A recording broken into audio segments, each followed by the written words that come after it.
Clearly, there's a very large crowd wanting to be part of this book launch. We can't proceed until the central aisles are clear. So please, if you're in the central aisles, you will have to move. Please move to the side or the back. When it comes to question time, we will guarantee mics at the back as well, so you won't be disadvantaged from that point of view. Please do move quickly. We're ready to begin with the launch.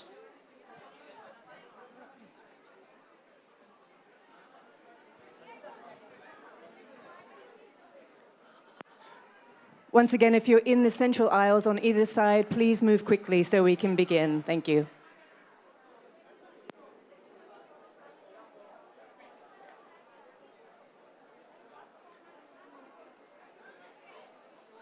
For those of you in the center here, you may need to go back to the back. There's not much room down here at the front anymore.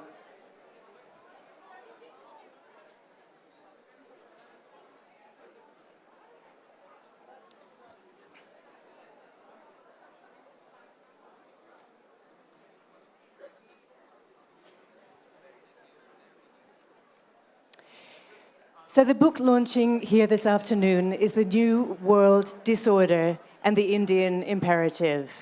It is by Shashi Tharoor and Samir Saran. They will appear in conversation with David McWilliams, and this session is presented to you by Dainik Bahaskar. Shashi Tharoor is a third-term Member of Parliament for Thiruvananthapuram, and he's the best-selling author of 20 fiction and non-fiction books. He's the former Under-Secretary General of the United Nations and a former Minister of State for Human Resource Development and for External Affairs in the Government of India. He has won multiple awards, including a Commonwealth Writers Prize and the Sahitya Akademi Award. Samir Saran, who I believe is on his way over from a previous session, he may join us. Oh, he's here, wonderful. Samir Saran is the president of the Observer Research Foundation, one of Asia's most influential think tanks. He writes frequently on India's foreign policy and issues of global governance, climate change, artificial intelligence, and cybersecurity. Dr. Saran is the author of 4 books. He's regularly featured in Indian media, and he curates the Raisina Dialogues, India's flagship platform on geopolitics and geo-economics. They will appear in conversation for the book launch with David McWilliams, a writer, economist, journalist, documentary maker, and broadcaster who is adjunct professor of global economics at Trinity College, Dublin. So, without further ado, please join me in welcoming to the stage for The New World Disorder and the Indian Imperative, presented to you by Dainik Bahaskar, Shashi Tharoor, Samir Saran, and David McWilliams.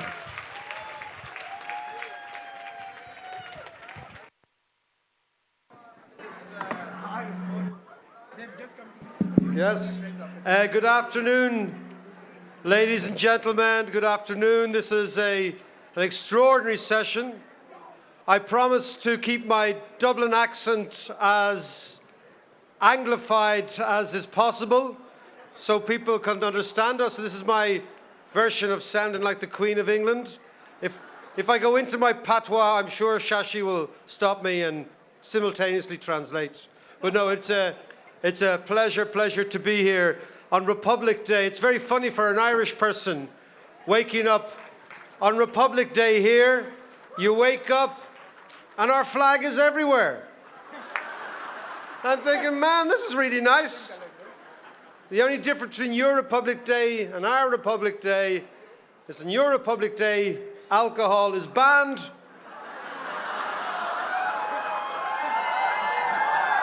And in ours, sobriety is banned. But this is a lovely session for me to do as an Irishman, because if we go right back to Wednesday, the 25th of January in 1950, a boat left Dublin port with 4 men on a Wednesday morning, an incredibly cold Wednesday morning, bound for England. And it wasn't bound, as would be customary, to Liverpool because of the security presence in Liverpool. So these men elected to go to Holyhead, which is an unusual place in the north of Wales, less security. They went from Holyhead in the freezing cold January, then we get very cold Januaries, and they got a train to Crewe. They then got a train to Birmingham.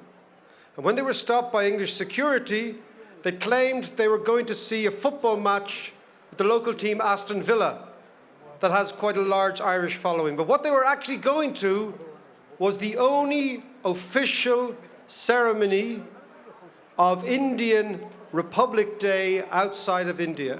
And it was not in London, it was in glamorous Birmingham. And the only guest of honor invited by Nehru wasn't some dignitary from India, and wasn't some dignitary from England. It was the first and the sitting president of the Irish Republic, Eamon de Valera. And the reason is the following. Nehru himself, and this is, I find fascinating, these connections, went to visit his cousin in Dublin in 1907.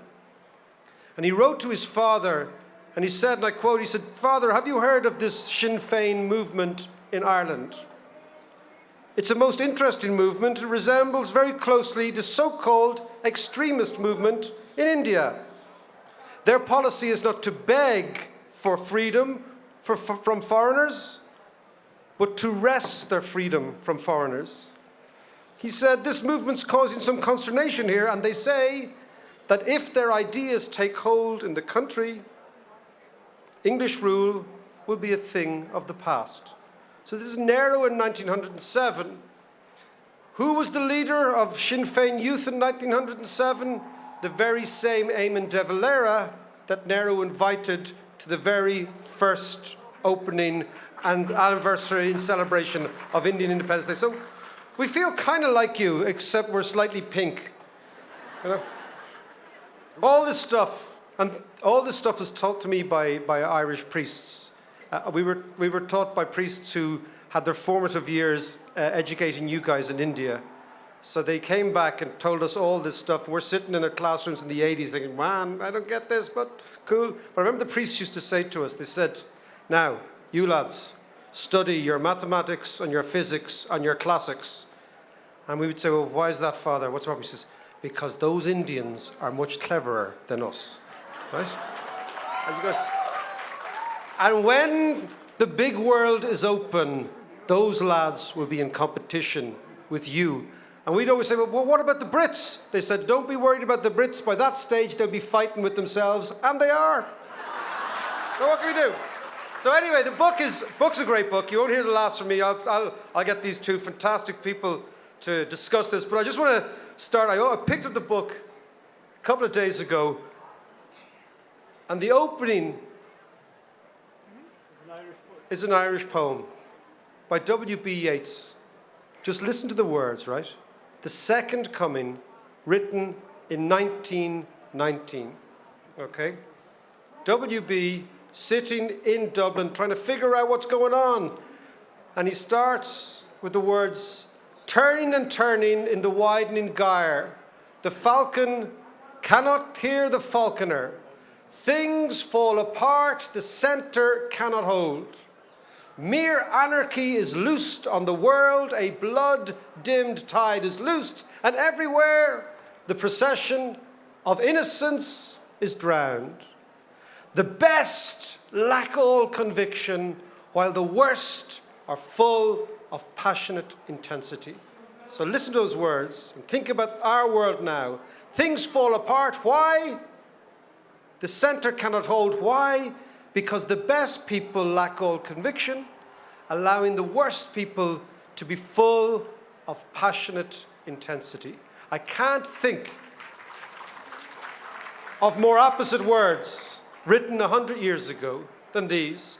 I now have the honor of sitting down with these two titans of Indian intellectualism. I am delighted to be here. I'm going to kick off with Shashi, because he's Shashi. Big round, of course.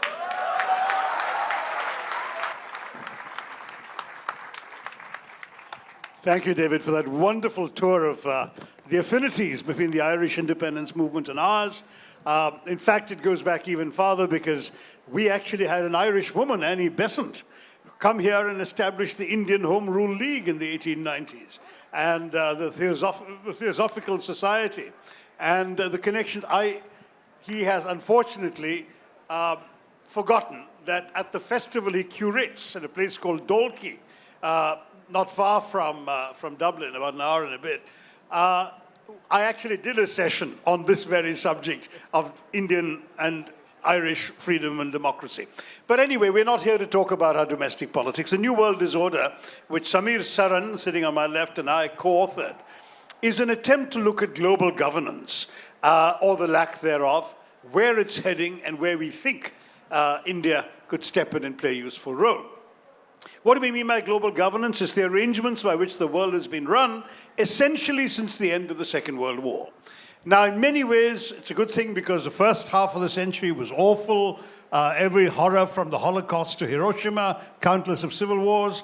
And at least at the end of the Second World War, a bunch of far-sighted, enlightened statesmen and stateswomen said, never again, let's set up institutions that'll keep the world safe and at peace and develop it.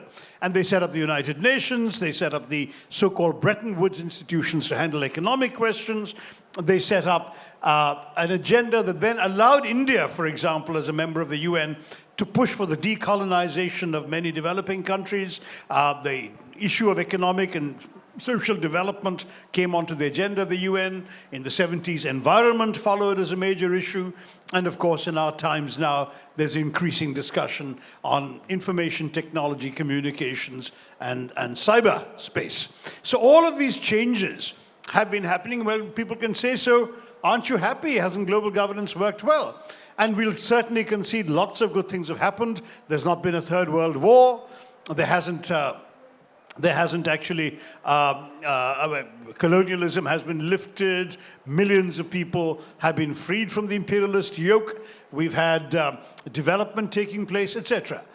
But Samir and I look at the world and look at what's happened in this time, and we question some of the ways in which it has worked and in whose interests ultimately they're working now at a time when the world has changed dramatically since 1945, but the structures of global governance still reflect the geopolitics of 1945. And that essentially is the perspective from which we approach the book. We look at all the various challenges of global governance in peace and security. We take up development and climate change. We take up cyber issues and internet management. We try and look at the environmental issues, of course. We take a look at as much as we can of the way in which the world coped with these various challenges. And then at the end, we have a chapter called The Indian Imperative, where we argue that India is one country which has the human resources, the technological capacity, in many ways the record of contributions to global governance that would warrant it stepping up to the plate and playing a bigger role on every issue from cyberspace to outer space, all of which we are able to contribute as a rule maker rather than just a rule taker, which is what we have largely been. Now, in this spirit, the book does advocate a bigger role for India, but that's in the last chapter. The rest of the book is actually an analysis of what the world's been up to for the last little while. And for those of you who know or have read my 2012 book, Pax Indica, which approaches the same challenge from the perspective of how Indian policy has worked out and advocates a similar conclusion. This is not the same book, as it doesn't discuss Indian policy at all to the last chapter. It discusses basically how global governance has worked or not worked. And we argued there is a lot of disorder. Yes, there's been peace, but a lot of conflict has been exiled to the periphery. Many, many nations have suffered terribly. I mean, if you were in a place like Syria today, or a place like even parts of Iraq, you're not going to go around saying what a wonderful era of peace we're living in. They're not. Similarly, if you are breathing the polluted air of Delhi, you won't say that global governance has achieved miracles on environmental consciousness. If you are, shall we say, struggling with the challenge of having your voice heard on the internet, you will not say necessarily that's working perfectly. Certainly many in China don't have access to the same sort of internet that you have. And there's a real question of whether we have any more a truly global internet. So lots of issues. I'll ask Samir to go into the aspects that he particularly wants, but the bottom line is that this book looks at global governance and essentially concludes we can do better.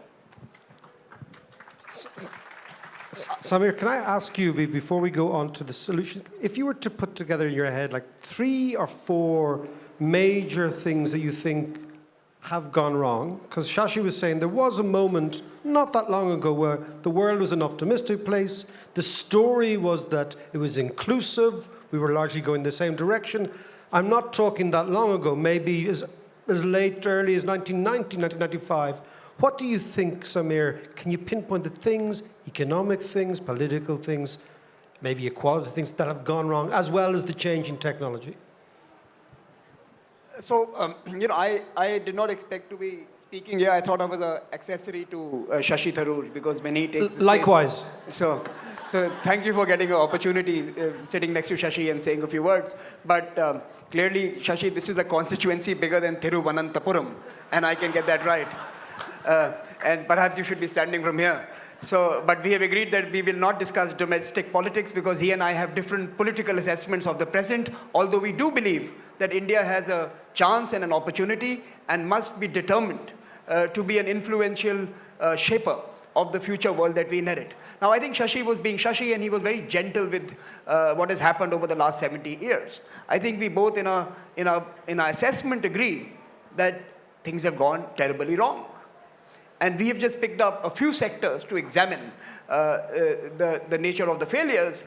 But let me, in some ways, point to 3, since you asked me.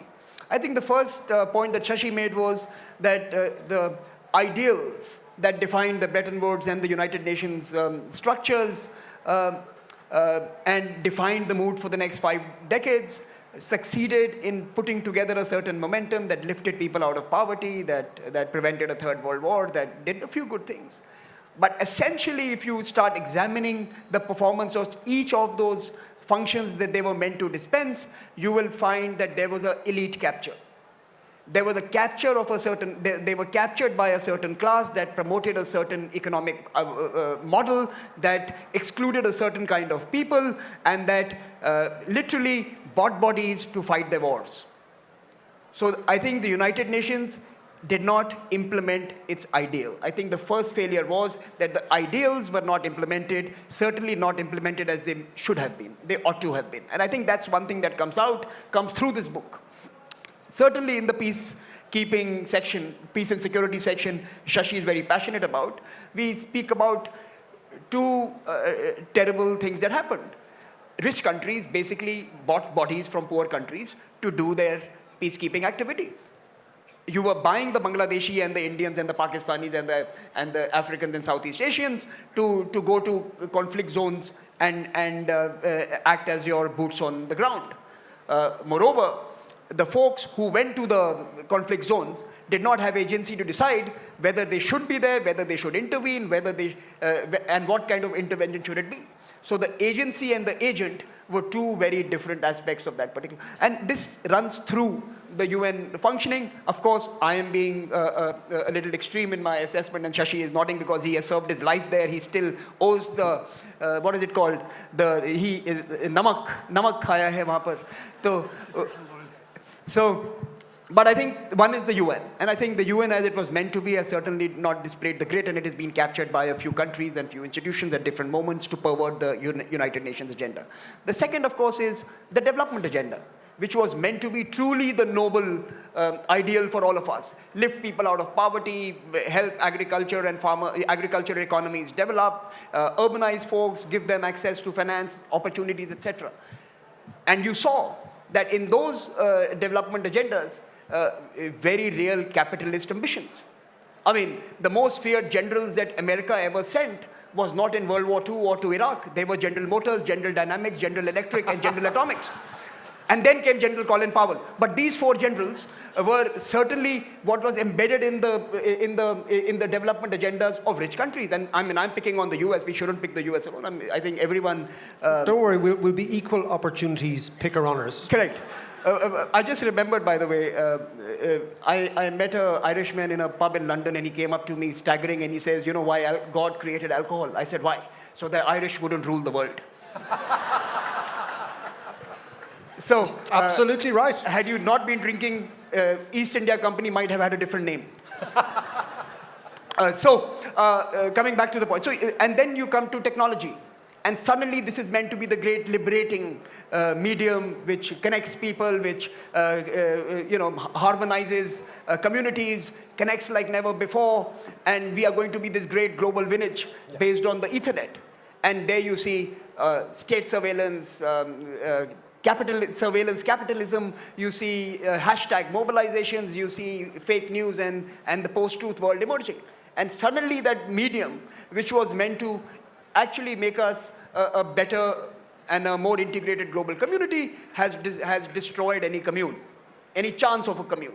And we see that as well. And again, underwriting that is the mercantilist the tendencies that first captured the UN, hampered the development agenda, bought bodies to go to conflict, destroyed civilizations in the Middle East, and now are beginning to destroy communities and individuals.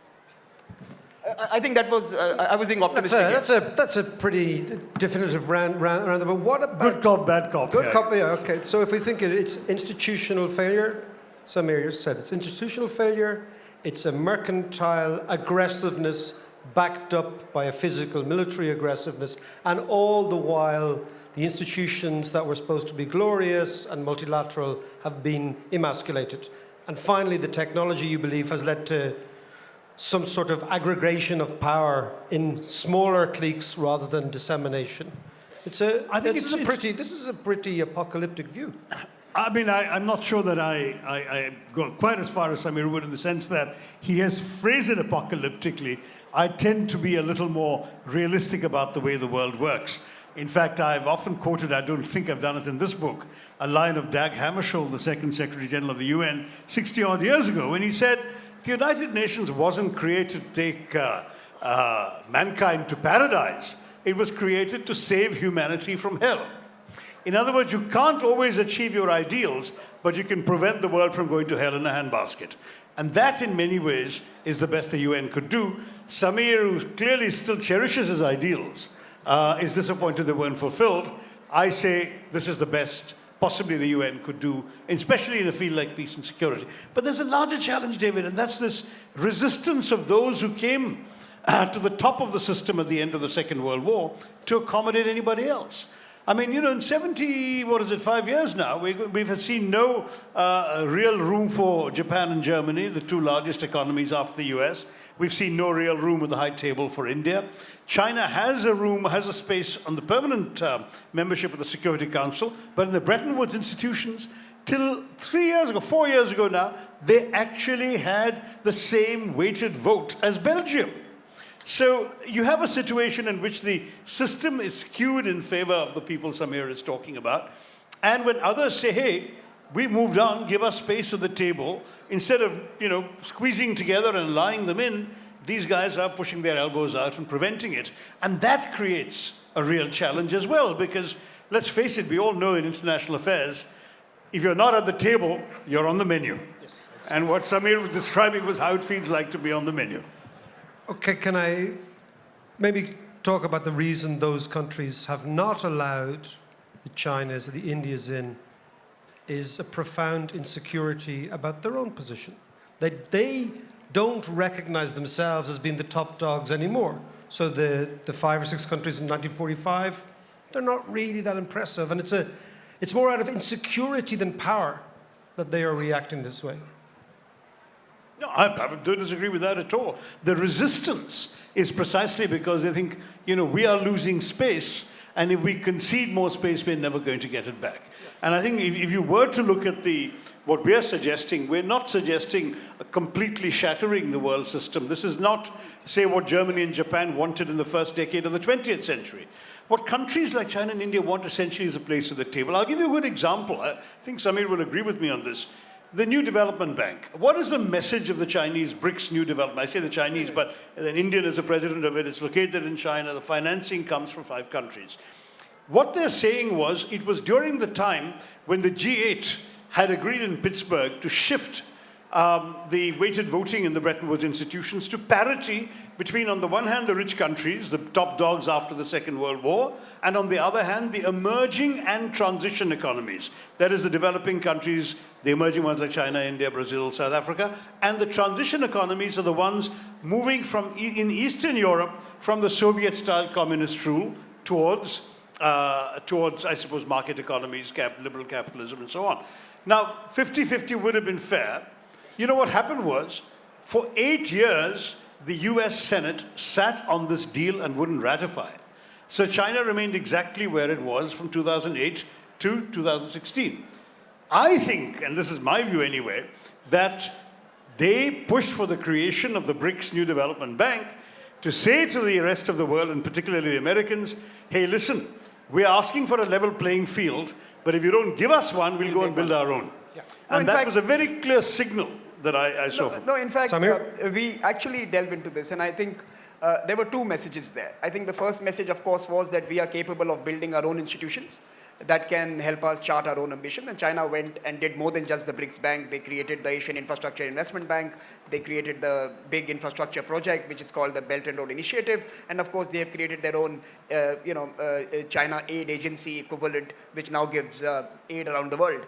But beyond the Chinese ambition to create own institutions, the second message that the BRICS Development Bank gave to the world was that a country as large as China and as small as South Africa in terms of their GDP still had equal ownership. I think this was the second important message in the BRICS Development Bank, that in spite of your difference in GDP sizes, you should have democracy in the boardroom. And I think the Chinese have always mentioned this to me in my own conversations with them, that America is democratic at home and autocratic abroad. We are not democratic at home, but we are more democratic abroad. Now, I perhaps may disagree with them today. They may not be as democratic as they promised they would be in 2012. They are perhaps developing the flavor of power, which perhaps might be very different to their own starting point.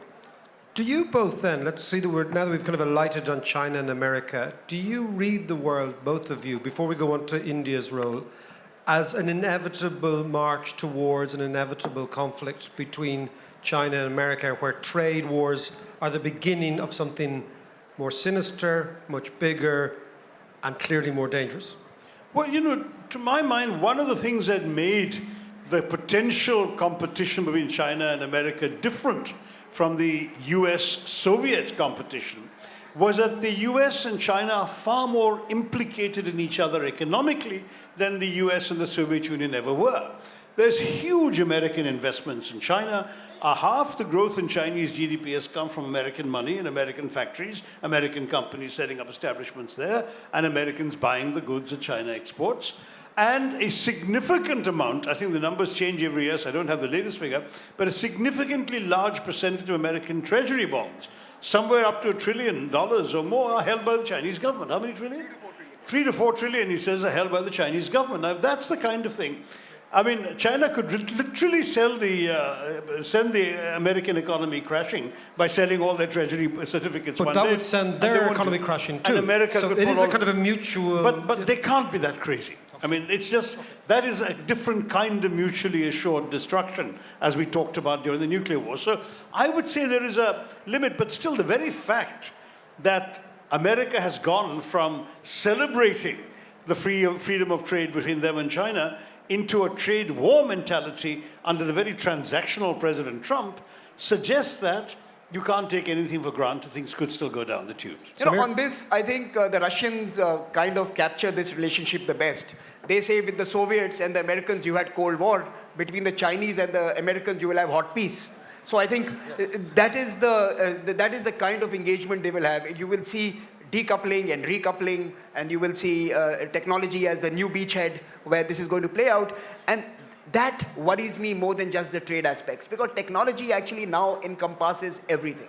It is not just about trade. It's about political systems. It's about culture. Security. It's about security. So when you talk about a face-off on tech, you are talking about a full-blown confrontation. Yes, so let's just explore that before we go back to India and the Indian imperative. Just let's explore this tech issue that sharpens profoundly the conflict. Because if the conflict is only about moving goods from A to B, that's one thing. Tech changes the game completely. See, the Chinese see the Digital Belt and Road Initiative as one of their most important strategic tools. They are coding the next 100 years of every society through their technology. The 5Gs and the 6Gs that are going to define how your machines talk to machines. Now it is no longer about humans talking to humans, but your refrigerators talking to the supermarkets. They are going to be deciding what your supermarket, your refrigerator orders from the supermarket. They're going to then decide where the supermarket sources the product from. They're going to control the global value chains. They're going to control your behavior. They're going to control your choices. They're going to control how you date and how you eat. All of it through their technology platforms. And now that is insidious, and that is far more worrisome than the 4 generals I named initially, right? Yeah. So I think this is something that should worry us. That's the first part. The second part is, let me give you an anecdote. August 2 years ago, I think this is during the Doklam face-off between India and China.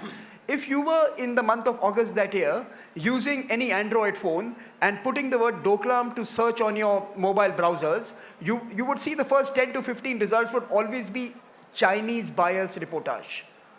Now, if all the platforms are using the mobile browser that is China made and China controlled, you would find the news that they want you to read is being read by you.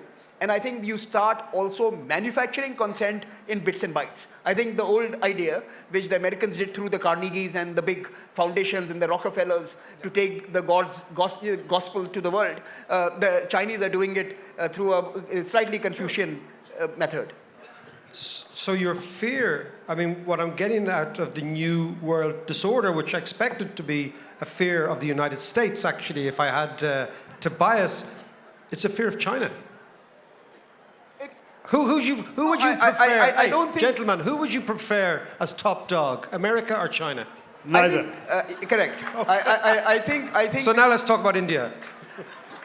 I think this book has an ambition embedded in it, that this is a moment when the world is divided, both globally and within. The communities and countries are going through their own conversations, real conversations. Countries are having new political conversations that many thought were settled.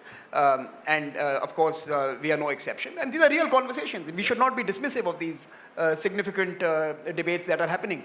We believe, and that is what we conclude in the last part of this book, that there is a intrinsic genetic pluralism that India will continue to discover in its journey forward. And I am looking ahead past Shashi's current occupation. We also believe that because we have never been an expansionist agent, we are not likely to be trampling anyone else's sovereignty, and that makes us a partner and not necessarily an agent and subordinate. And third, we believe that the growth that we are going to now undertake, which is from $3 trillion to $10 trillion in the next 20 years, and as I was mentioning to Amitabh Kant, that this is dependent on how many times we demonetize. This timeline might change. But once we get to $10 trillion, I think we would be the first $10 trillion economy which has been powered by its development agenda. The Chinese were geo-economics, the Americans were brute political and economic force. Indians would be the SDG superpower. We would have responded to our key development questions, and in that sense, this development experience will be exportable and should be served to the world at a no cost and no agenda basis. And if India can do that, it would create a new template for how big powers engage with the world. Now, I find this fascinating because you're deploying words and ideas that are rarely deployed in the economic geopolitical game. But Shashi, can I come back to you? Samir is talking about expanding the economy profoundly in terms of GDP and dollars and what have you. The other issue you discuss at length in the book is climate change. Do you think it is possible for India to grow at this level using the present fossil fuel model and still be consistent with trying to address climate change? No, I think India does want to address climate change because Indians are a victim of the current failings in the economy and the environment, but part of our problem is getting there. I mean, for example, the government has been talking a good game. In fact, they have some astonishingly ambitious targets for solar power. India is a leading founder of the International Solar Alliance. They've been talking about getting a large percentage of the energy from solar. But in the 2 or 3 years since they made those commitments, progress has been dreadfully slow to non-existent. Meanwhile, the government has issued a national energy policy that foresees new investment in highly polluting coal-fired thermal power plants. So where do we go? I mean, I'm obviously I'm a critic of the government. I'm an opponent, but it's very clear we are facing a core challenge, which is that what every Irishman can take for granted, that if you flick a switch on the wall and your room is bathed with light, not every Indian can take for granted. So you're looking at a situation where some basic development challenges are still there. We need to bring electricity to another 250, 300 million people who don't have access to it. We need to get a lot of basic infrastructure done, which will cost and which will pollute. But one last statistic. China, with 17.5% of the world's population, today accounts for 22% of the emissions. India, with 17%, accounts for 4% of the emissions. So there's still a huge difference between the way in which we have approached this challenge and they have. So per capita terms, India is still a relatively mild offender. But it's likely to get worse before it gets better. One of the things that I certainly have been frustrated about since my UN days is a reluctance of the rich countries to transfer affordable green technologies to the poor. I mean, I don't just say green technologies. Lots of private companies are willing to sell you things you can't afford.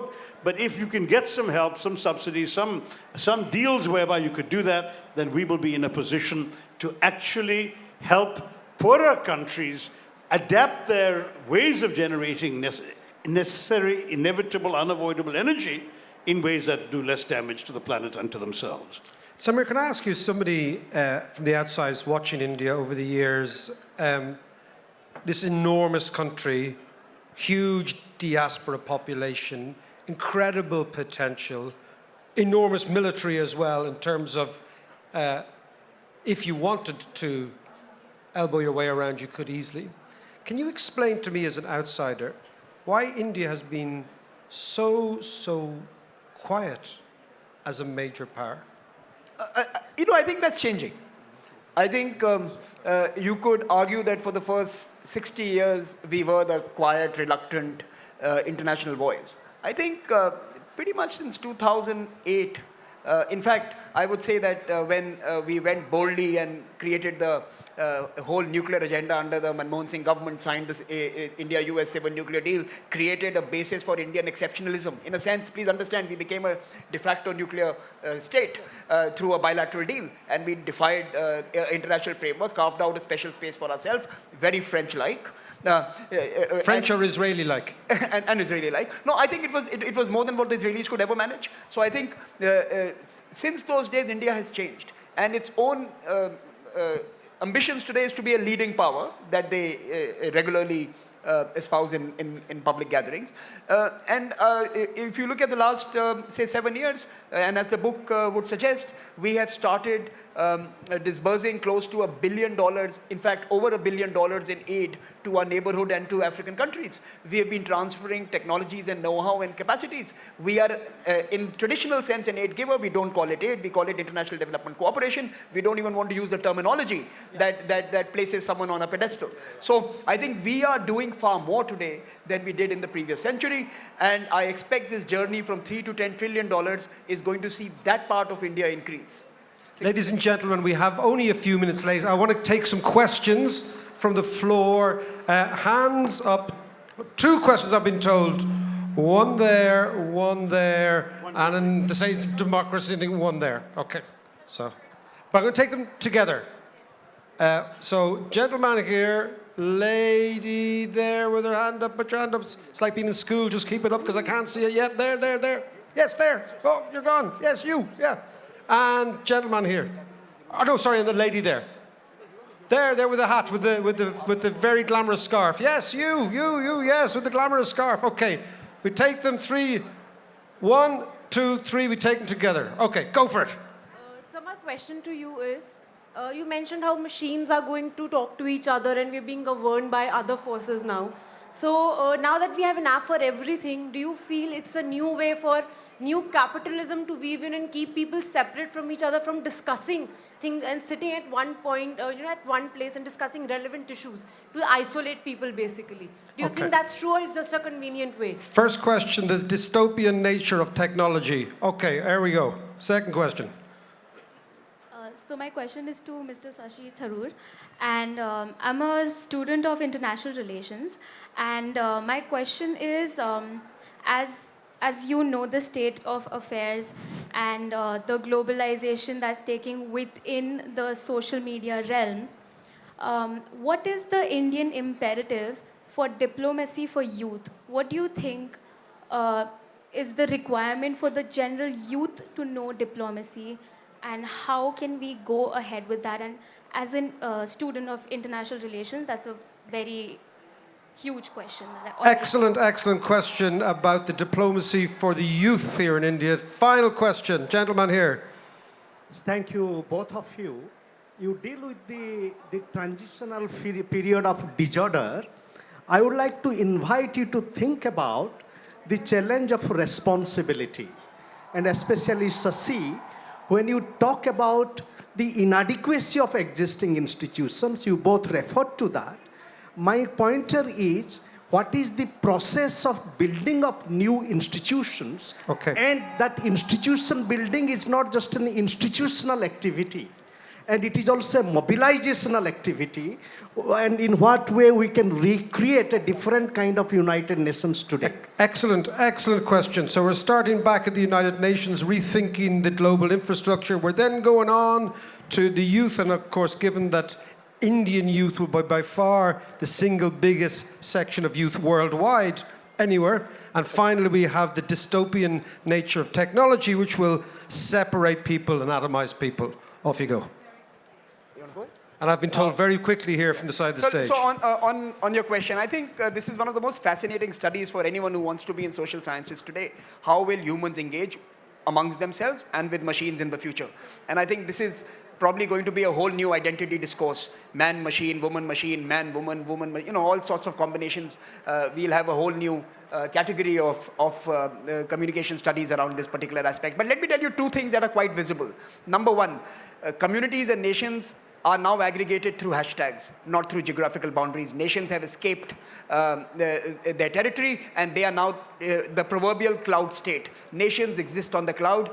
We will have to find resolutions and solutions, and of course, harmony and peace and identities through that basis. So watch this space for more. On institution building, let me give you 2 quick answers to what India can do, more recent examples. One is the International Solar Alliance, which is a multilateral body where India and France incubated a solar partnership, which still needs a little bit more effort and resources, but I think that is a good direction and a good instrument and a good framework to study your particular approach. The second is the CDRI, the Disaster Resilience Infrastructure Initiative that India has recently launched, where it has, where UK and other countries have come in, put in money, which is located in India and is going to be helping the South Asian region and East African countries to respond to disasters. Okay, so the 2 questions addressed to me. on diplomacy for youth. When I was in the ministry, I discovered, for example, that I couldn't tweet from an office computer because all the computers of the government of India were not allowed to go on social media when I became minister in 2009. And we've moved a long way since then. There's a very active, thriving public diplomacy department. The MEA, and particularly the spokesman's office, are very, very visible on social media.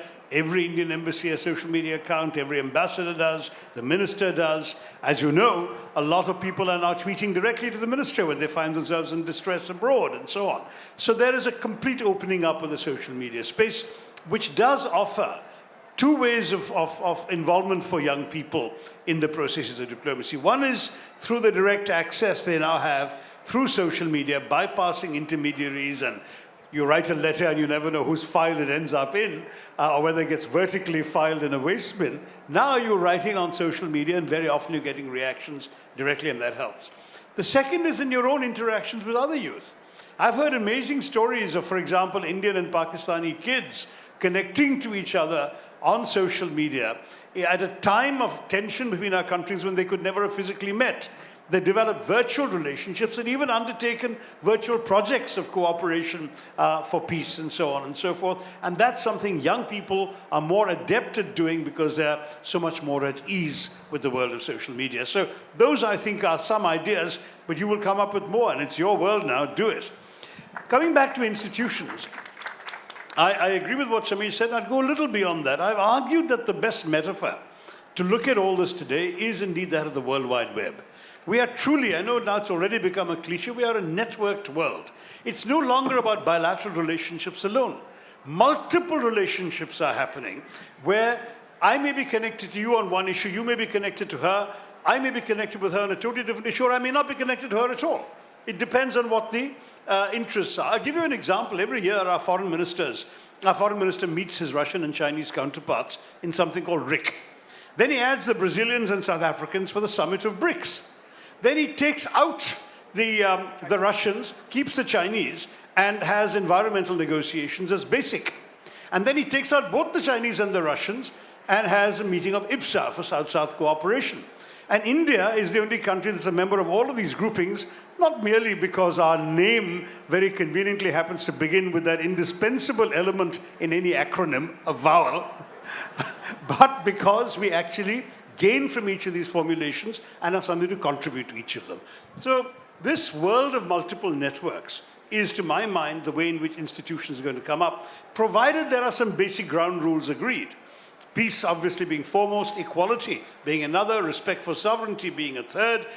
As long as all these principles exist, you can, without dramatic violence to existing institutions of global governance, democratize them, make them more fit for purpose, target them for specific institutional objectives, as the ones Samir mentioned, the ones I mentioned, and there'll be many, many more.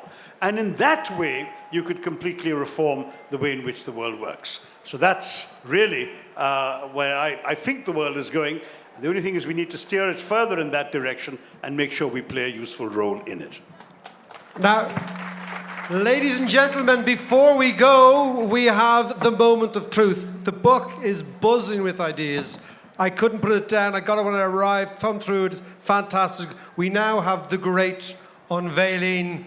Shashi, Samir, please unveil the New World Disorder and the Indian Imperative.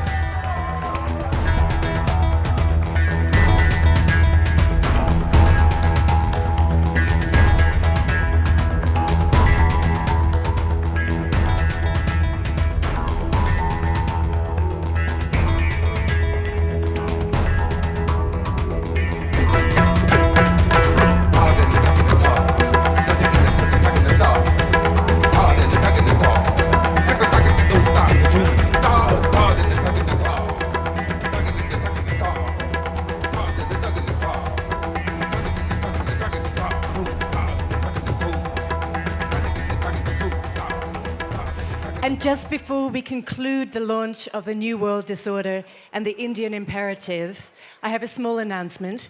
On the occasion of the 71st Republic Day, the Zee Jaipur Literature Festival is proud to partner with AirAsia India, part of the Tata Group, to raise awareness about the climate and work towards a greener and more sustainable future.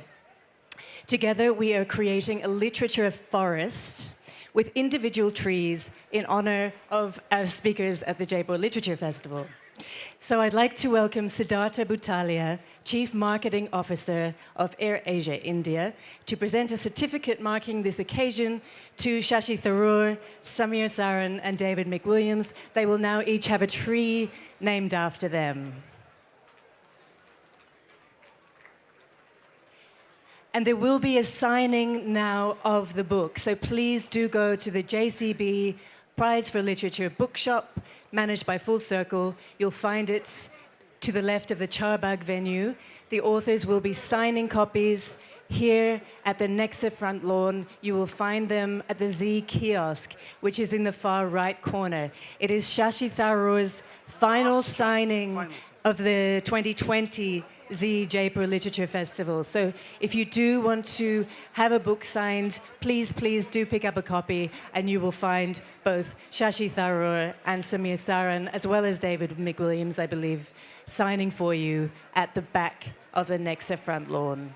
We'll do a very, very fast turnaround here for the next session at 2:30, which is the Democracy Index with Sachin Pilot, Rajdeep Sardesai, and they're appearing in conversation with Namita Bandari. That session will commence in a few moments. We will not be able to go ahead, however, if these central aisles are not clear. We do appreciate your enthusiasm for the sessions. However, it's a safety obstruction if you block the aisles, and we can't permit that, I'm afraid. So please do, if you're in the central aisles, please do move to the side or the back. You're also welcome to come forward. There's some space where you can sit on the lawn here right in front of the stage. That's also possible, but you will not be permitted to stay in the central aisles. We can't start the session until the aisles are clear. While I have your attention, should anyone require medical assistance, you'll find the medical tent under the arch at the entrance to Diggy Palace. And if anyone is feeling frail or unwell, we would appreciate it if you would perhaps offer them a seat, if you have one, just to ensure the well-being of all of our audiences. Thank you.